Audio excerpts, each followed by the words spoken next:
The impact of poker machines on our community is extraordinary. We now know that the dopamine release in the brain when you sit in front and hear the noises, see the lights, hits the pleasure centre of the brain with the force of cocaine. And Australia has the greatest gambling losses of any nation in the world for one simple reason: we have 20% of all the world's poker machines. So the impact on our communities is bankruptcies, marriage breakdowns, lost businesses, tragically, suicides. And I've done too many funerals of people who, out of shame from their addiction, didn't get help and took their lives. We're here in the magnificent Carrum Downs Library, and just down the road is Sands Taverner. $10.2 million of money lost on the pokies from a relatively poor community here.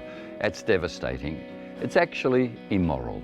So the one silver lining of COVID-19 was that the pokies, clubs and hotels were shut down.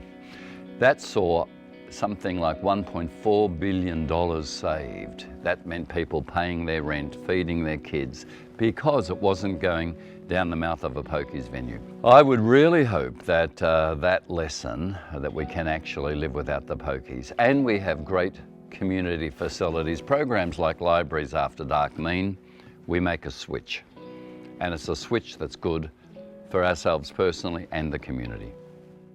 Since I was 21, I've had a neurological illness, multiple sclerosis. In my early 50s, I had an illness secondary to that, which required the prescription of a particular medication. It wasn't known to the general community or the medical profession that that medication causes compulsive behaviours. So about the same time, I got the job at the local government I was working in, and my first job was to do that socioeconomic impact assessment, and I was exposed to pokies that way.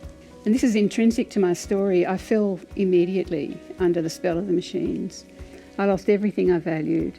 I lost my family, I lost my partner, I lost my friends, I lost my relationship, I lost hundreds of thousands of dollars. I'm still recovering from, actually, the trauma of that experience. One of the joys of libraries is that they're so accepting and welcoming and available.